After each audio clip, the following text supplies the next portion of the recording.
Do you have an abundance of these little beauties growing in your garden? I'm going to show you how to cook it today. I've got 3 recipes I'm going to show you today. 3 of my favorite ways to cook yellow squash. I absolutely love it. If this is your first time cooking it, it's so simple, it's so easy, and it's so delicious. So let's go ahead and get started. I mean, look at that. I got 3 of them that grew together. This one is not really big enough, but you know what? We're going to cut it up anyway. We're going to cut it in there. We're going to see what it looks like. We're just going to take the ends off. Very simple, very easy. And you know, squash in the grocery store is not, it's not really expensive unless, you know, they see people start buying a lot of it. And then, you know, guess what? They jack the price up. I like to cut mine a little on the thick side. I can't believe that. Isn't that cute? We're just going to cut it all up here. I harvested my first one out of my garden about 3 or 4 days ago. And I was so excited because I absolutely love squash. I love zucchini. I love squash. I love all vegetables. But you know what? I think squash is, look at that. Look at that. Is one of my favorite vegetables. For the first recipe, we're just going to do just a simple sauteed squash and onions, which is absolutely amazing. It's one of the most simple ways to cook squash. It is perfect for a side dish. All 3 of these are side dishes, but one of them you can actually turn into a full-blown meal. Now for the first recipe that I'm making, I like to leave my onions nice and intact, round. I've got like 1 medium to large onion here that I'm going to use for all 3 of the recipes. So what you're going to do is you just cut the onion to the thickness that you like.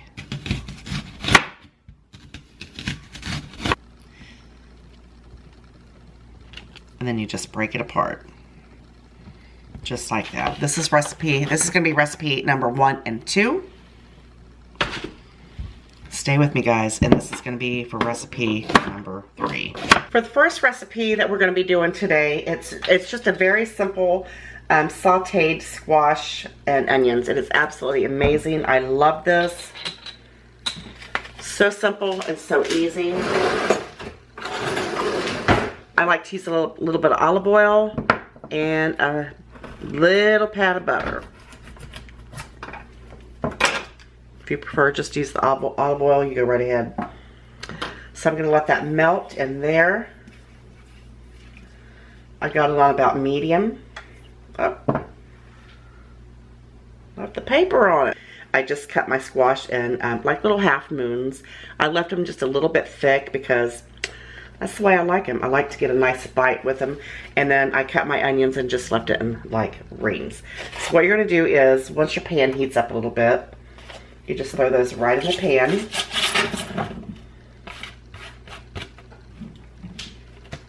And then all we're going to add to this is a little pepper.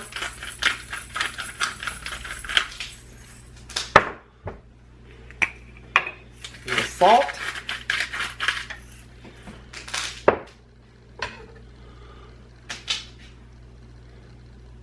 And a nice big clove of garlic.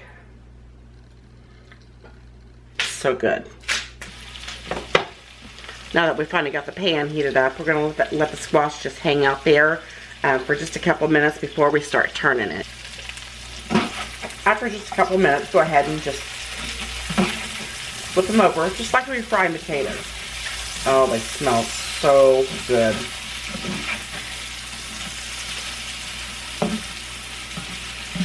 Now, if you want your onions a little bit more done, then if you like them a little bit more doner than I like them, you could go ahead and add your onions to the pan first. Because literally, you do not want to cook this squash to death. I like it to still have a nice little bite to it. I don't like it like all super soft and mushy. And it literally just takes a couple minutes to cook. Alright, I'm going to go in for a bite. Look at that, nice and fork tender. And it literally took about 4 minutes, 4 or 5 minutes. I gotta taste it.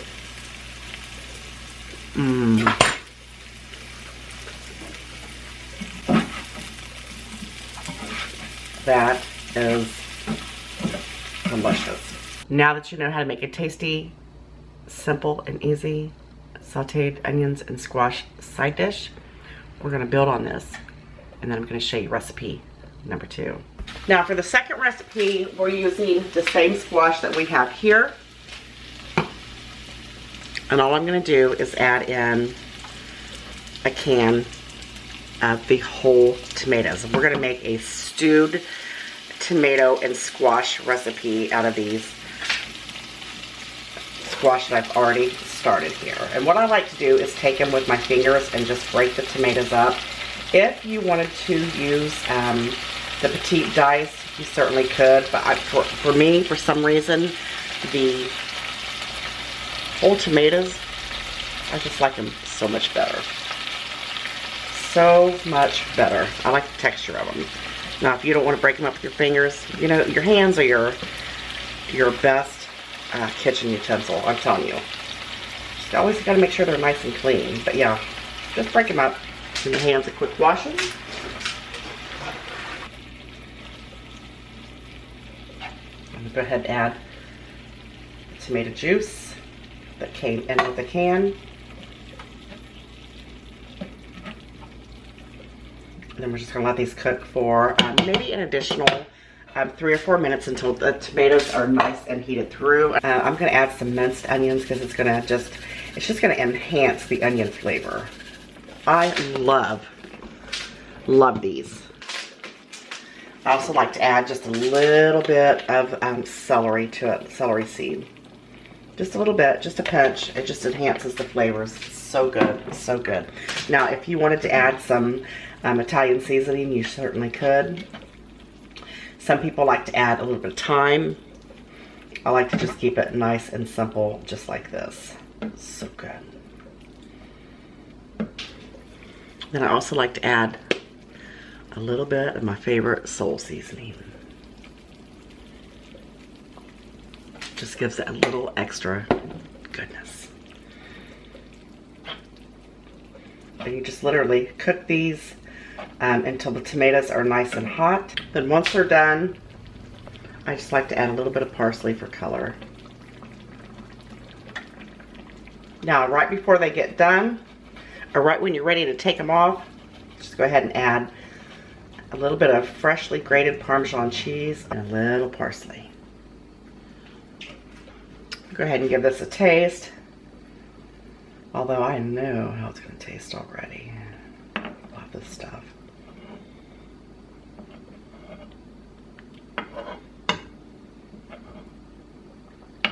Well, come here. Go blow it, it's hot.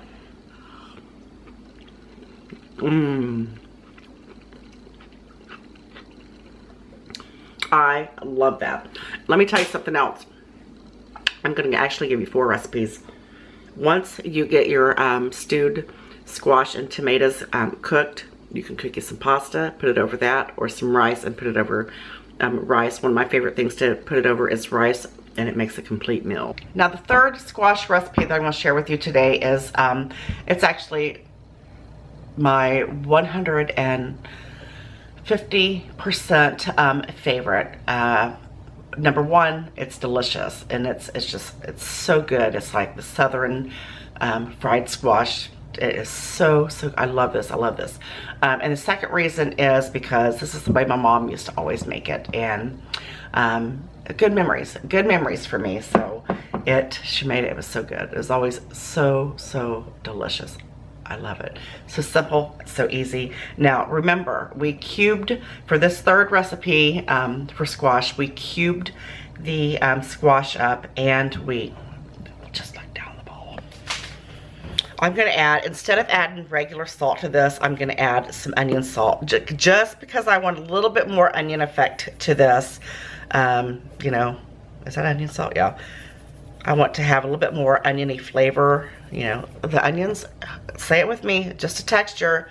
They're not going to give out too much of onion flavor. The flavor of onions cook out of the onions. And I don't know where it disappears to, but it doesn't go in the dish. And a little black pepper.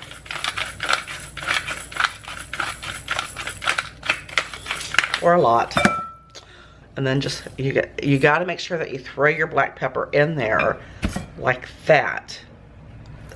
Or it won't be the same. It will not be the same. Let me turn my burner on real quickly there because I hate having to wait for my burner to get hot. And then, let me tell you what else she does. A little bit of cornmeal. She sprinkles she sprinkled a little cornmeal in the mixture. And I'm telling you, I don't even know. I don't even know what to tell you. It is so good. So good. Let me eyeball this.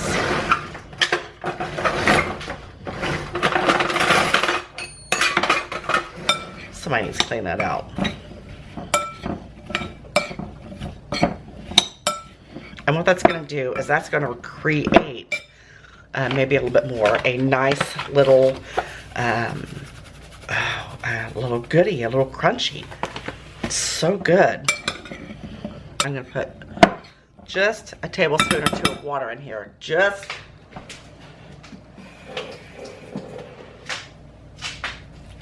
I had to wait on my camera I had to wait on my battery to charge. I don't know what happened, but my battery died, so you're getting this one about an hour later than you got the other ones. And that way, and my squash, it kind of dried when I'm sitting here.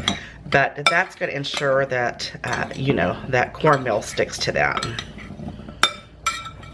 Now, let's go ahead and add some oil.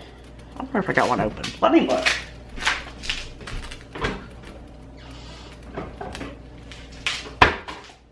I do. That should be enough. Maybe not. I want you to look at that. Who put that in that cabinet? We're going to need just a little bit more. It's a good thing I bought another one. Just a little bit more oil in there. If you wanted to use bacon grease, that would make it even better. That would make it even better. But we're just using oil today. Just vegetable oil. You can use canola oil.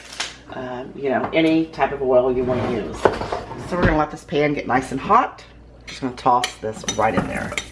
Oh, that's perfect. Well, almost perfect. Could have been a little bit hotter. Now, if you want to know if you can use flour instead of cornmeal, no, it's got to be cornmeal. It has to be cornmeal. I guess you could if you wanted to. But it's just not going to have the same goodness as this does. You just got to see it. You got to see it. You got to taste it. And you got to believe. You got to believe in your girl here. It's going to be absolutely phenomenal. I love this. Just takes just a few minutes to fry up. We're going to let that go. I've got it on about between 5 and 6 on my this thing right here in my stove.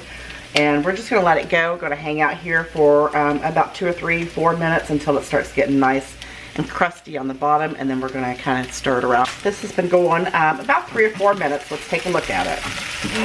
Oh, yeah. Oh, yeah. See that? That is what you're looking for. And just something magical about that. Cornmeal fried in it, not on top, but in it. It's just so good. It's so good.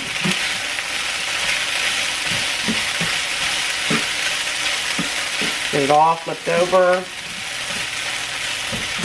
Oh, that's beautiful. And you don't want it mushy.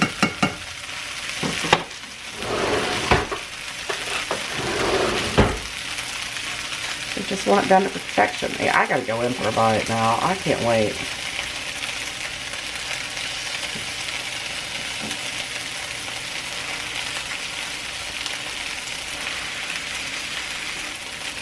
It's hot. Daggone.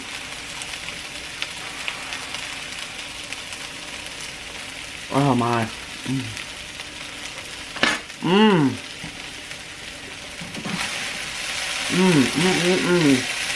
Man.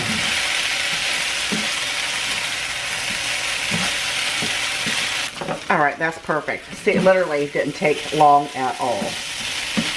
Just want to make sure that your cornmeal gets fried and your squash gets, you know, done to your liking. Which mine, again, it's not mushy. It still has a texture to it.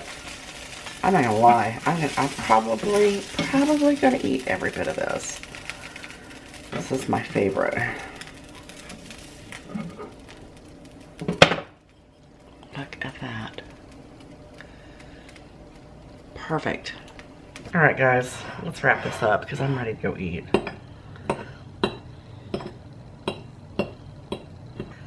This is so good. It's just like, thanks for watching.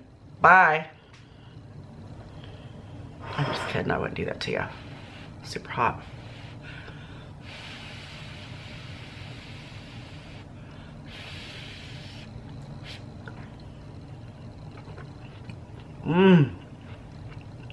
Man. You know what?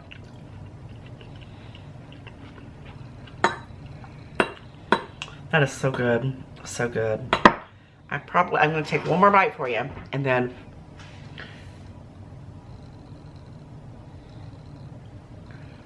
Do you hear my dog snoring? Can you hear my dog snoring?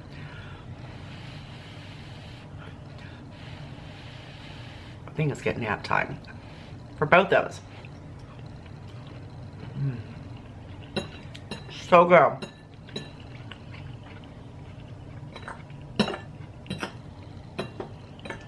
Of all three, honestly, this is my favorite. I love them all, but this is my favorite. The second one I showed you, the stewed tomatoes and squash, like I told you, you could cook some pasta, put it over pasta, make it a full meal. Rice is one of my favorite things to put over. It makes it absolutely amazing. You don't have to just throw squash in here. You could throw some zucchini in here if you wanted to, some eggplant. Okra would be delicious with this. I love this. I hope that you love it as well. I hope you like all three of these recipes. You know I love you guys so very much. I appreciate you. Don't forget to hit that join button. Help support your favorite YouTube, Facebook content food creator. I have hundreds of recipes on my YouTube channel. If you're not following me on YouTube, make sure you're following me on YouTube. If you are not following me on Facebook, you need to follow me on Facebook. You know I love you. I appreciate you. And I'll see you on the next episode of In the Kitchen with Sandy. Bye-bye. Take care.